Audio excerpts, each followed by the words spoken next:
Please like and subscribe and hit the notification bell. Ako ang tagapagmana ng pinakamayamang tao sa mundo. Kabanata 41. Bakit ang layo mo sa akin? Lahat ng mga estudyanteng naiwan sa classroom ay nalito pag-alis ni Cyrus at Sheila. Ni isa sa kanila ay hindi alam kung ano ang nangyayari. Pre, sa tingin mo may ginawang kasalanan si Cyrus kay Ma'am Sheila? Tanong ni Liam kay Ryan. Nag-aalala siya ngayon sa kung anong mangyayari sa kaibigan niya. Hindi ko alam. At saka isa pa, hindi naman siguro gagawin ni Cyrus yun. Naguguluhan ring sagot ni Ryan.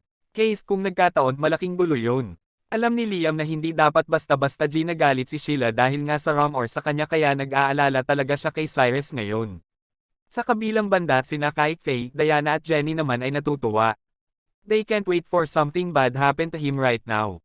It would be good if he could be expelled from school directly. Sa kabilang dako naman diretso lang na naglalakad si Sheila papunta ng dorm niya kaya no choice si Cyrus kundi sundan lang ito. Nalilito siya kung anong balak ng babae at kung bakit kailangan pa nilang magpunta sa dorm niya. Pero enjoy din naman siya habang nakasunod sa likuran niya kasi pwede niyang titigan ang legs at puwet ni Sheila. Para sa kanya parang succubus ang katawan ng babae. Ma'am, ano pong meron? Mahinang tanong ni Cyrus pagkatapos ng nakakabinging katahimikan.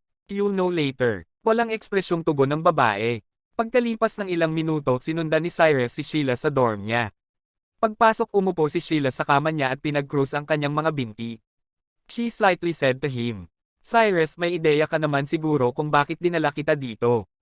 Natigilan si Cyrus pagkatapos ay sinabi, Ma'am in-explain ko naman na po sa inyo nung nakaraan wala nga po akong nakita nun. Hindi ito about doon, Sheila coldly said in return. Di ano po, nalilitong tanong ni Cyrus. Sa tingin mo, may nawawala ba dito sa kwarto ko? Tanong ng dalaga. Ano po ang nawawala? Mas lalo pang nalito si Cyrus. Wala naman siyang ginalaw dito sa kwarto niya so paanong may mawawala dito? Ma'am, ano po yung nawala nyo? Tanong ng binata. Nagmamaang-maangan ka pa. Pagbalik ko hindi ba't nagtatago ka sa balcony? Tignan mong mabuti kung anong kulang doon. Walang emosyong sabi ni Sheila at saka itinuro ang balcony. Subconsciously napaulingon din si Cyrus at tinignan kung alin doon ang nawawala. Well, except sa mga nakasampay na underwear parang wala naman. Ma'am may mamahaling bagay ba doon? Hindi siguradong tanong ni Cyrus. Sheila scoffed and said under her breath. Ano nagpapanggap ka pa rin? Ma'am, sabihin niyo na lang po sa akin ng diretso. Malamlam na tanong ng binata. Natigilan saglit si Sheila dahil sa blankong ekspresyon ni Cyrus pero pagkatapos ay sinabi niya. Cyrus, hindi mo talaga alam o nagmamaang-maangan ka lang? Hindi ko po talaga alam. Sigh. Nang makita niya na hindi talaga nang sisinungaling si Cyrus, huminga ng malalim si Sheila para i-adjust ang emosyon niya. Nang kumalma na siya ng unti, sinabi niya, nawawala ang ibang panty ko na nakasampay sa balcony. Walang ibang pumasok dito bukod sa iyo so sabihin mo sa akin ninakaw mo ba mga underwear ko? Parang tinamaan ng kidlat si Cyrus pagkarinig niya ng sinabi niya. Hindi niya inaasahan na ang nawawala kay Sheila ay ang mga panty niya. At ang malala pa siya ang pinagbibintangan niyang nagnakaw ng mga ito. Kahit na na-excite siya ng todo pagkakita niya sa mga ito, hindi naman siya ganoon kamanyak para nakawin ang mga ito. Ma'am pumasok na ako sa dorm mo pero wala ninakaw na kahit ano.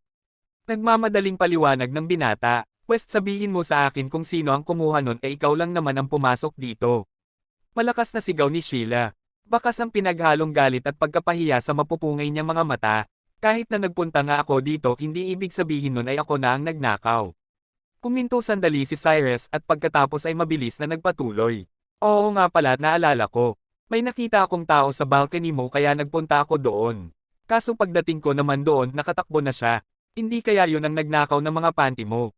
Kahit na alam niyang gawa niya lang ang bagay na iyon. Iyon na lang ang pwede niyang irason para hindi na sa ipaghinalaan pa. Impossible. Nandun pa ang mga yun nung umalis ka. Nalaman ko lang na nawawala yun pagbalik ko dito ng gabi. Direktang itinanggi ni Sheila ang pahayag ni Cyrus. Oh, since ikaw na rin po mismo ang nagsabi. Ma'am, nandun pa yung underwears mo nung umalis ako. Pag-alis ko lang bago ito nawala. So paano ka nakakasiguro na ako nga talaga ang may gawa nun? Nagmamadaling rason pa ng binata. Nagulat si Sheila sa sinabi niya. Pagkasandali bamulong siya hindi kaya bumalik ka ulit para nakawin yun. Ma'am, if that's the case hindi ba't parang lugi naman ako niyan? Ilang beses na akong nakapunta sa dorm mo. Kung gusto ko talagang nakawin ang mga underwear mo bakit ngayon ko lang ginawa? He retorted in an unusual tone. Napatingin na lang si Sheila kay Cyrus. May point naman siya. After all kung plano niya nga talagang gawin iyon, he doesn't have to wait until this time to execute it. Sure ako na yung magnanakaw ang kumuha ng mga panty mo ma'am. Siguro kukunin niya na yon kaso. Pumasok ako kaya natakot siguro at tumakbo. Baka bumalik siya pag alis nating dalawa at pinitas na ang mga underwear mo. Agad na sabi ni Cyrus habang nakatingin sa dalaga. She squinted her eyes at him. No one knows what she's thinking now. Kinakabahan na din ng sobra si Cyrus ngayon. Hindi niya alam kung maniniwala si Sheila sa mga sinabi niya. Anyway, hindi talaga siya ang nagnakaw ng mga underwear niya. Siguro iba ang gumawa noon. Hindi talaga ikaw ang kumuha. Tanong ng dalaga pagkatapos niya mag-alinlangan saglit. Hindi po talaga. Mabilis na umiling si Cyrus. Well, I'll trust you for the time being. You'd better not let me find out that the P*** is you or else. She coldly said, Ma'am, don't worry, hindi po talaga ako yun. At saka bakit ko naman nanakawin yun? Confident na sabi ni Cyrus. Hindi mo ba alam kung bakit nanakawin ng isang lalaki ang panty ng isang babae? Nakangising sabi ni Sheila. Naginat at nagpatuloy, don't ever think na wala akong idea sa kung paano nyo akong tignan mga boys tuwing class ko. Siguro nga pinag-uusapan nyo pa ako nagulat si Cyrus dahil sa sinabi niya. Nagdalawang isip siya, hindi alam kung paano sasagutin ang sinabi ni Sheila. Napangiti na lang si Sheila habang pinapanood ang reaksyon ni Cyrus. Inubad niya ang blazer niya kaya nakasuot na lang siya ng blouse. Oh, bakit ang layo mo sa akin? Umupo ka at magkwentuhan tayo. Bahagya niyang tinapik ang mattress sa tabi niya. Naestatwa si Cyrus sa kinatatayuan niya nang marinig niya ang sinabi ng dalaga. Mas lalo pa nga siyang naguluhan sa kung ano ang gagawin. Kabanata 42. Ang balita tungkol sa hacker. In Sheila's dorm room. Oh, bakit nakatayo ka pa din dyan? Umupo ka na dali, nakangiting sabi ni Sheila kay Cyrus. Ano, sige lang po, tayo lang po ako. Cyrus replied resignedly. Ayaw niyang malaman kung ano ang gagawin sa kanya ni Sheila. Isang kilalang terror professor kaya pinili niya na lang na tumayo malayo sa kanya. Bahala ka, she gently nodded when she saw that he won't really come closer and then stretched so sinisterly. With her hand supporting her cheek she asked him in a soft voice. Alam mo ba kung ano ang mga sinasabi ng mga classmates mong lalaki sa akin? Lahat po sila ay hanga sa kagandahan mo, sa kabaitan nyo sa amin at sa galing nyo sa pagtuturo. I don't want to hear that nonsense. Can you say something that I don't hear every day? Pag-interrupt ni Sheila sa sinasabi ni Cyrus. Ang hindi nyo pa naririnig, ma'am. Tinitigan sandali ni Cyrus ang babae sa harap niya at saka sinabi sa mahinang boses.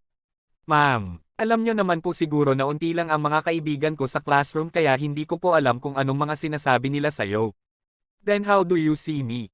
Curious na tanong ni Sheila habang kinikisap ang mapungay niyang mga mata. Isang mabait at magandang babae.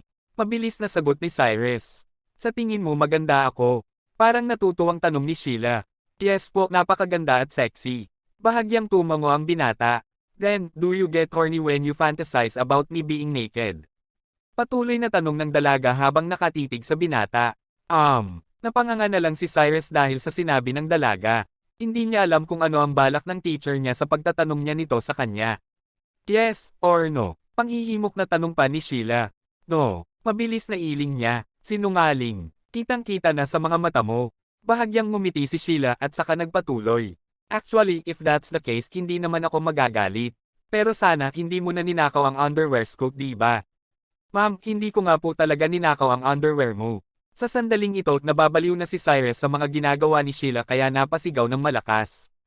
Tinignan ng dalaga si Cyrus mula ulo hanggang paa. Originally plano niyang lituhin ang lalaki para mahuli niya siya pero ngayon. Alam niya na hindi niya ito magagawa sa kanya kaya naisip niya na itigil na ito. Alright, I'll let you go today. Pwede ka nang umalis. Marahang kinaway ni Sheila ang kamay niya para paalisin na si Cyrus. Okay po, kuminga ng malalim si Cyrus nang makita niyang pinapaalis na nga talaga siya ng dalaga. Tumalikod na siya para lumabas na ng dorm. Siya nga pala, Cyrus, bukas na ang opening ng bar ng kaibigan ko. Huwag mong kalimutan pumunta dun para mag-part-time ha. Nagmamadaling paalala ni Sheila pagtalikod niya.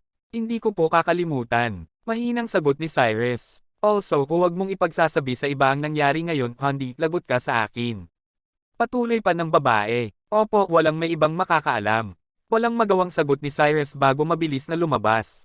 Naiwang nakaupo si Sheila sa kanyang kama, bahagyang nakapikit ang mga mata at malalim ang iniisip. Nagpakawala ng malakas na buntong hininga si Cyrus pag-alis niya ng dorm. Ang kanyang kaba ay nawala at napalitan ng kaginhawaan. Kahit na nagbago na ang buhay niya dahil sa mana niya, ang hindi kailanman mababago ay ang pagka-nervyos niya sa tuwing nakakausap niya si Sheila. Hindi niya nga rin alam kung bakit ganoon ang nangyayari sa kanya. Pagkaraan ng ilang sandali, bumalik na siya sa classroom nila. Ngayong oras tapos na ang klase kaya ang mga estudyante ay nag-uusap-usap na pagpasok niya. Nang makita ni Liam na nakabalik na si Cyrus, mabilis siyang tumakbo sa tabi niya at nag-aalala na tinanong siya.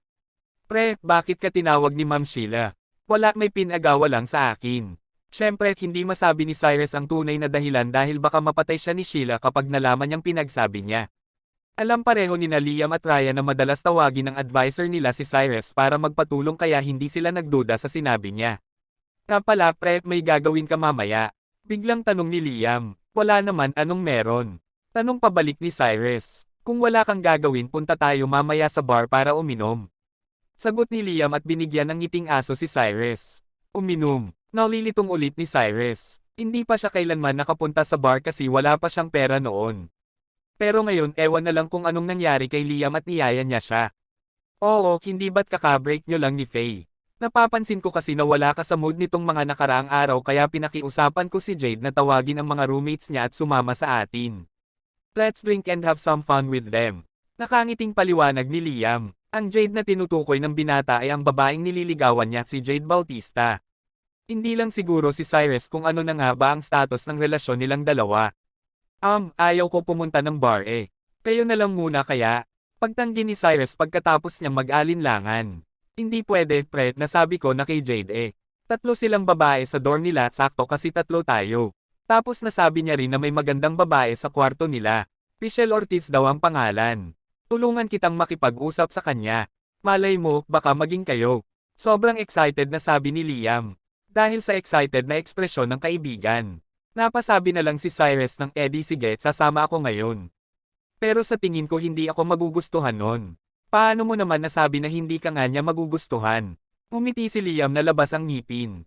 Kumuha siya ng 10,000 pesos sa wallet niya at iniabot ito kay Cyrus. Nagulat naman si Cyrus pagkakita niya sa perang inaabot sa kanya. Nalilito siyang nagtanong, bakit mo ako binibigyan ng pera? Gusto ng mga babae ngayon ang mga mayayamang lalaki. Ikaw ang magbayad mamaya. Kapag nakita nila na may pera ka, tiyak may in love sila sayo. Nakangising paliwanag ng kaibigan niya. Naging emosyonal si Cyrus habang nakatitig sa inaabot niyang pera. Pagkatapos mag-alinlangan ng ilang sandali, hindi na siya nagsalita pa at kinuha na lang ito.